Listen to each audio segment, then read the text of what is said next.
Assalamu alaikum wa rahmatullahi ta'ala wa barakatuh. J'espère que vous allez bien. On se retrouve aujourd'hui pour une nouvelle vidéo, toujours avec le module de la médecine légale.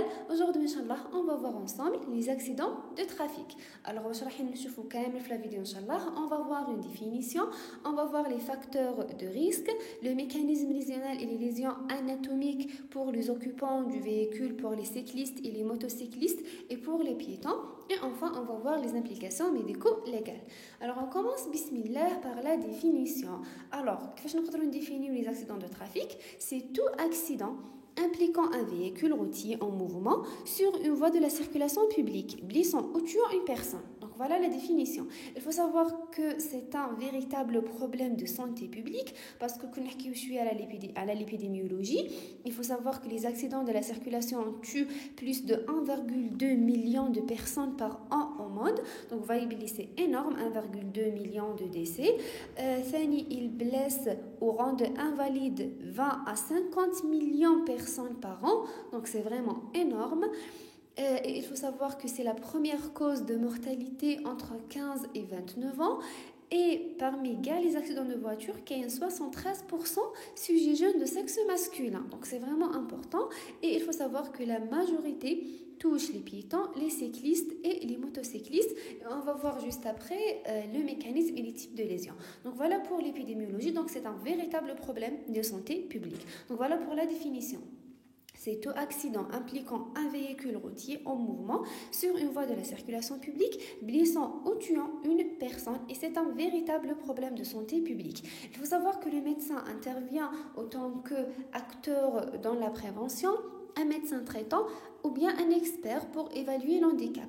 On va détailler juste après l'intérêt médico-légal. Donc voilà pour la définition et pour l'épidémiologie. Ensuite, les facteurs de risque. Il faut savoir qu'il existe des facteurs environnementaux et techniques, et des facteurs humains. On commence par les facteurs environnementaux et techniques. Donc, il y a l'adaptation du réseau routier, les conditions climatiques, l'état de véhicule. Alors, on commence par l'adaptation du réseau routier. C'est principalement la surcharge routière, la qualité de signalement, l'entretien et le caractère technique de la chaussée. Voilà. Donc, il y a l'adaptation du réseau routier. C'est principalement la surcharge routière, la qualité de signalement, l'entretien et le caractère technique de la chaussée. Voilà. Ensuite, pour les conditions climatiques, donc le brouillard, la pluie, et le verglas. Alors, c'est quoi le verglas? C'est une couche de glace naturelle qui est très mince, qui se forme sur un sol et quand la température au-dessus de 0 degré Celsius. C'est le verglas. Donc, voilà pour les conditions climatiques. Donc, le brouillard, les pluies et le verglas. Donc, voilà. Ensuite, pour l'état du véhicule, c'est le contrôle technique et pneumatique, les pneus, et la surcharge en passagers et la surcharge en marchandises. C'est surtout les camions les marchandises. Donc voilà pour les facteurs environnementaux et techniques. Donc pour l'adaptation du réseau routier, la surcharge routière, qualité du signalement et l'entretien et le caractère technique de la chaussée. Pour les conditions climatiques, le brouillard, pluie et verglas. Et pour l'état de véhicule, c'est le contrôle technique et pneumatique et la surcharge en passagers et en marchandises. Voilà pour les facteurs environnementaux et techniques. Ensuite, pour les facteurs humains, donc par exemple faute de conduite, donc les fautes de conduite, par exemple le non-respect du code de la route, vraiment c'est un facteur de risque qui est très très important. L'imprudence des piétons, par exemple autoroute ou la donc imprudence des piétons. L'expérience, elle joue un rôle très très très important. Donc les konosogom vraiment de l'expérience et parfois des bêtises. Donc voilà pour l'expérience. L'excès de vitesse, surtout pour les jeunes. Voilà pour les jeunes. Donc l'excès de vitesse, l'inattention, le dépassement, des fois les virages et tout, l'âge et le sexe. Donc l'âge, surtout les sujets âgés, ils ont le réflexe à un certain âge, ils ont quelques réflexes. Et pour le sexe masculin, l'excès de vitesse, dépassement, etc. Ensuite, la personnalité. Donc personnalité, tu as le conducteur, il y a une agressivité, une compétitivité. Donc la compétitivité, surtout le sexe masculin. Les jeunes, tu as le sexe masculin. Voilà. Les kimagout, c'est dire l'excès de vitesse, etc. كاين la prise d'alcool, des psychotropes, des somnifères, des hypoglycémiants. هذا ثاني il faut faire attention. الواحد كي يكون شارب par exemple les somnifères, les hypoglycémiants, il faut éviter de conduire. Voilà, même si إذا الواحد كان نعسان, il ne faut pas résister au sommeil parce que l'accident qui sera vraiment dans un clin d'œil. معناتها الواحد ما راحش كاع genre في رمشة عين راح يصرى هذا l'accident. Donc de préférence il faut éviter de conduire إذا الواحد كان نعسان. Voilà. Alors هذه هي. Ensuite les pathologies et l'aptitude médicale à la conduite. إذا كانوا كاينين des problèmes de la santé, ثاني c'est un facteur de risque humain très important. Donc voilà pour les facteurs de risque. كاين على les facteurs environnementaux et techniques, كاين على l'adaptation du réseau routier, à l'état de véhicule, à les conditions climatiques. وحكينا ensuite على les facteurs humains. Donc voilà, شفنا jusqu'à maintenant, شفنا la définition, شفنا les facteurs de risque. Ensuite, on va voir le mécanisme lésionnel et les lésions anatomiques pour les occupants du véhicule, pour les cyclistes et les motocyclistes et pour les piétons. On commence par les occupants du véhicule. Alors, راح نحكيو على la gravité des lésions, elle dépend de quoi? On a les lésions constatées, un mécanisme direct et un mécanisme indirect. Alors on commence par la gravité. Il faut savoir que la gravité des lésions dépend de la force et de la direction dans le choc. Elle dépend aussi de la position des occupants du véhicule, donc la position par rapport au point d'impact. Voilà. Même par rapport au point d'impact, ça va la gravité. Voilà. Ensuite, la ceinture de sécurité, ceinture ماشي كيما اللي ما يكونش دايرها, donc c'est vraiment grave اذا ما كانش داير la ceinture de sécurité. Ensuite les sièges pour les enfants et le comportement du véhicule, par exemple renversement. Donc إذا دارت le véhicule, donc ça c'est un signe de gravité. إذا شعلت فيها النار par exemple, هذه هي. Ou en cas d'éjection, donc l'éjection c'est un signe de gravité. Donc voilà pour la gravité des lésions, elle dépend de quoi? Alors قلنا de la force et de la direction du choc, de la position des occupants du véhicule, de la ceinture de sécurité, les sièges pour enfants, le point d'impact, le comportement du véhicule, par exemple renversement et feu, et par rapport à l'éjection. Donc voilà pour la gravité. Ensuite, les lésions constatées. Alors, les lésions au niveau du crâne, au niveau du rachis, au niveau thoraco-abdominopelvien et au niveau des membres. Au niveau du crâne, par exemple des abrasions, des fractures, des lésions faciales et cérébrales. Pour le rachis, principalement, c'est des luxations et des fractures. Au niveau thoraco-abdominopelvien, c'est des contusions, des épanchements et des fractures. Et au niveau des membres, c'est des fractures, des amputations, des lésions vasculo-nerveuses et le syndrome de tableau de bord. Alors, c'est quoi le syndrome de tableau de bord?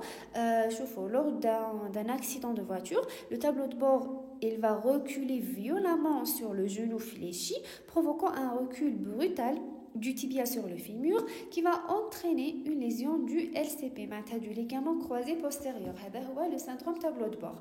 Il y a le syndrome de la ceinture de sécurité. Donc, il est causé par la compression de la ceinture de sécurité sur l'abdomen lors de la décélération. Il va provoquer bien sûr des lésions abdominales et des lésions de la colonne thoraco-lombaire. Donc, voilà pour les lésions constatées. Il y a au niveau du crâne, du rachis, thoraco-abdominopelvien, au niveau des membres. Il y a le syndrome tableau de bord ou syndrome de la ceinture de sécurité. Voilà pour les lésions constatées. Nous savons qu'il y a deux mécanismes. Il y a un mécanisme direct ou un mécanisme indirect. Pour le mécanisme direct, c'est principalement les traumatismes provoqués par le choc frontal et le choc latéral. L'icône contre le volant ou contre le pare-brise. Alors, le pare-brise, il y a le vitre situé à l'avant d'un véhicule. Il y a le pare-brise.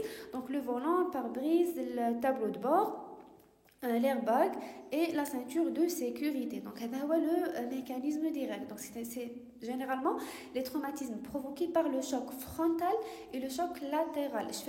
Le mécanisme direct, c'est le choc frontal et latéral. Ou le mécanisme indirect, généralement, c'est le choc arrière, donc le choc postérieur. Donc, pour le mécanisme direct, c'est des traumatismes provoqués par le choc frontal et latéral contre le volant, pare-brise, tableau de bord, airbag et la ceinture de sécurité. Ou pour le mécanisme indirect, les lésions sont secondaires à la force de décélération et à l'éjection. Pour la force de décélération, c'est le coup de lapin. C'est le choc arrière. Maintenant, ça sera une hyperflexion en avant, ensuite une hyperextension en arrière. C'est le coup de lapin ou le coup de fouet. Elle a le coup de lapin parce que le lapin qui connaît une hyperflexion en avant, une hyperextension en arrière. Elle a le coup de lapin.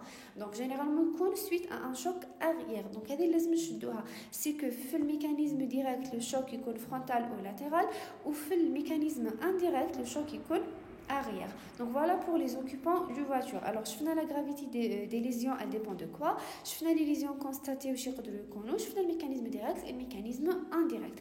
Maintenant on passe au mécanisme lésionnel et les lésions anatomiques entre les cyclistes et les motocyclistes. Alors c'est quoi la différence entre les deux? Les cyclistes sont les personnes qui font de la bicyclette, le vélo, ou le motocycliste, c'est les personnes qui conduisent une moto. Il y a la différence entre les deux. Il faut savoir que pour les cyclistes et les motocyclistes, les chocs entraînent souvent la projection et l'impact de la victime contre le sol ou un autre véhicule. C'est pour cette raison, les victimes sont souvent polytraumatisées avec atteinte pouvant intéresser tous les segments du corps parce que le mécanisme est par projection et quand il y a une projection, donc c'est grave. Donc généralement, la victime est polytraumatisée. Voilà, où il y a une grande fréquence des lésions crânio-cérébrales. Il a donc la plupart des lésions graves ou les polytraumatisées, lésions crânio-cérébrales importantes, ils connaissent des accidents de moto. Donc voilà pour les cyclistes et le motocycliste. Ensuite, alors je fais jusqu'à maintenant, je fais les occupants du véhicule, je fais les cyclistes et le motocycliste. Maintenant, on va les piétons. Alors pour les piétons, il faut savoir que le mécanisme de la gravité et la gravité des lésions sont liés au type tel véhicule en cause, sa vitesse et son poids et de l'âge de la victime. Donc principalement c'est ça. Tu as 3 caractéristiques tel véhicule ou une caractéristique tel la victime. Donc pour le véhicule, c'est le type, la vitesse et le poids. Et pour la victime, c'est principalement l'âge. Voilà pour les piétons. Et il faut savoir que le mécanisme lésionnel passe par 4 temps. Le premier temps, c'est le tamponnement. Le deuxième temps, c'est la chute ou la projection. Le quatrième temps, c'est le franchissement ou l'écrasement. Ou le quatrième temps, c'est le traînage. On va détailler chaque temps. Alors on commence par le tamponnement. Alors le tamponnement, c'est quoi? C'est le choc initial, c'est la collision, c'est l'istidam, c'est le tamponnement. Il faut savoir que c'est un temps constant. لازم يكون كاين tamponnement باش يكونوا كاينين les autres temps. Donc les blessures siègent au niveau du point d'impact généralement, c'est la moitié inférieure du corps et d'auquel le sujet adulte. Voilà. Alors les blessures siègent au niveau du point d'impact et elles peuvent être de nature et de siège variable. Voilà pour le tamponnement. Alors c'est quoi? Les lésions ensuite, pour le deuxième temps, la chute ou la projection, c'est un temps constant. Donc, soit une chute, soit projection. Donc, un véhicule, un piéton, même si il a la projection minime ou la chute, c'est grave, mais l'essentiel, c'est un temps qui est constant. Alors, soit avec la chute ou la projection, soit sur le véhicule, soit à distance, c'est en fonction de la violence du choc. Et les lésions siègent sur les parties saillantes du corps, parce que donc la projection. Et les lésions, il y a des lésions profondes, qui m'a l'hématome, contusion, même des fractures du crâne. Donc voilà pour la chute ou la projection, donc soit sur le véhicule, soit à distance en fonction de la violence du choc, où les lésions siègent sur les parties saillantes du corps et des lésions profondes possibles, qui sont l'hématome, contusion et fracture du crâne. Voilà pour le deuxième temps, la chute ou la projection. Donc le premier temps, le tamponnement, le deuxième temps, la chute ou la projection, ce sont des temps constants. Tandis que le franchissement ou l'écrasement, c'est un temps qui est inconstant. Voilà. Alors c'est quoi le franchissement? C'est que la véhicule, elle va passer au-dessus de la victime. Il y a là le franchissement. Donc c'est la compression entre le sol et les roues du véhicule. C'est ça. Alors les lésions selon la région franchie, soit des lésions pulmonaires, pulmonaires, cardiaques, abdominopelviennes, les fractures des membres, du rachis et des côtes. Donc c'est selon la région franchie. Alors je fais des lésions jusqu'à maintenant. On a fait tamponnement. Il connaît des lésions de siège variable. La chute et la projection, il connaît généralement des lésions profondes. Ou fait le franchissement ou l'écrasement, il connaît des lésions selon la région franchie. Ensuite, le dernier temps, le quatrième temps, c'est le traînage. Et, donc, c'est un temps qui est inconstant, voire rare. Alors, généralement, quand il y a usure et déchirure des vêtements, quand il y a des abrasions épidermiques reproduisant l'irrégularité du sol avec incrustation telles les particules de terre, de goudron ou là de gravier. Donc voilà pour le traînage.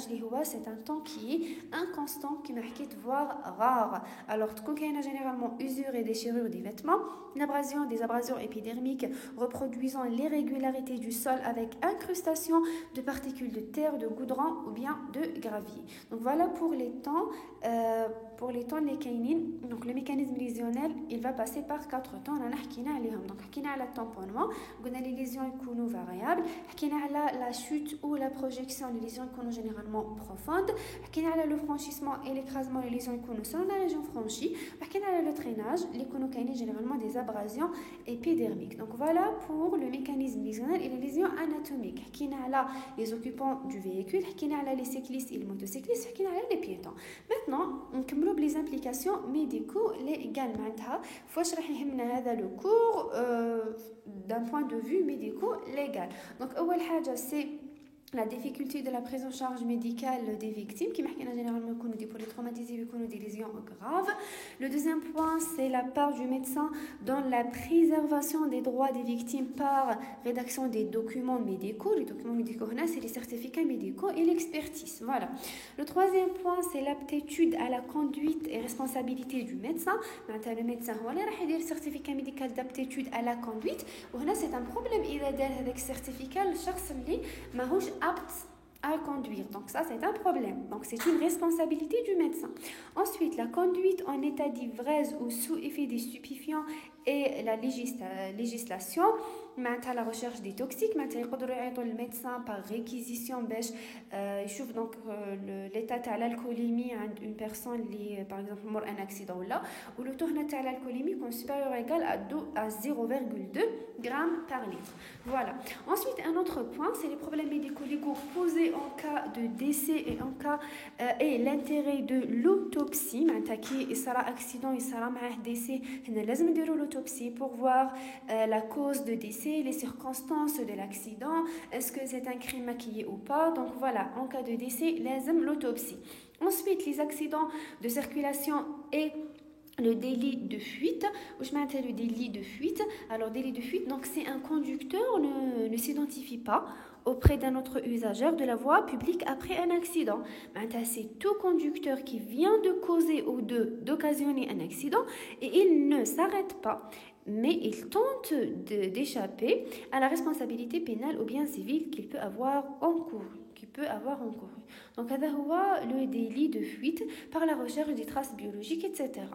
Ensuite, enfin, c'est le rôle du médecin et secteur de la santé en collaboration avec les autres organismes dans l'élaboration des stratégies de prévention.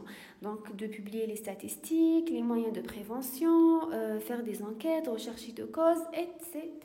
Donc, voilà pour les implications médico-légales. Donc, principalement, c'est la prise en charge médicale, l'élimination en jeune. Donc, les documents médicaux, l'aptitude à la conduite, l'état d'ivresse, en cas de décès et l'autopsie, délit de fuite et prévention. Donc, voilà pour les implications médico-légales. Donc, voilà, comme on a le cours, alhamdoulilah, je fais ensemble la définition, les facteurs de risque, les mécanismes lésionnels et lésions anatomiques, où je fais les implications médico-légales. Maintenant, on dira qui m'a toujours, à la fin, on dira quelques crocs ensemble.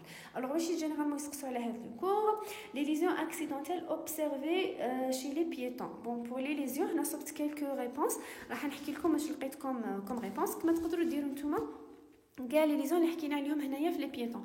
مي شوفوا باش لقيت بلي لي تيب دو ليزيون سي لي زيكزورياسيون 2 les ecchymoses et les plaies contues, 3 les fractures entre parenthèses plateau tibial, fémur et bassin, 4 traumatismes crâniens ou 5 en cas de franchissement يكونوا كاينين des plaques striées reproduisant les dessins du pneu.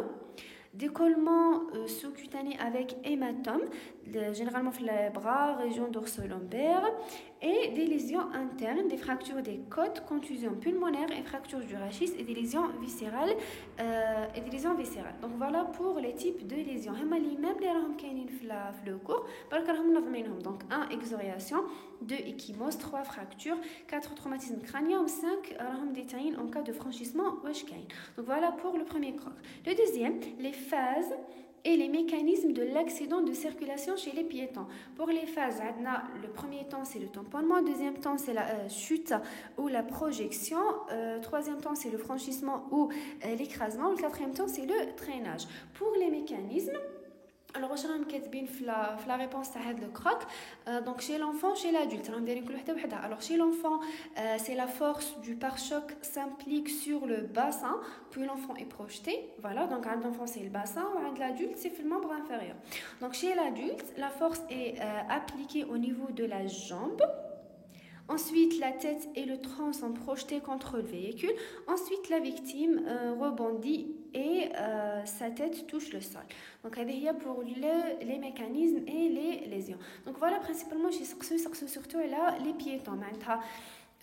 Les lésions, les phases et les mécanismes عند le piéton. هذا باش يجيو des questions على هذا le cours. Donc voilà, alhamdoulilah كملناه. قولوا لي في les commentaires إذا استفدتوا منه. Je vais vous laisser le résumé inchallah في la description كما نديرها pour كامل les vidéos اللي فاتوا. Voilà, bon courage. السلام عليكم ورحمة الله تعالى وبركاته.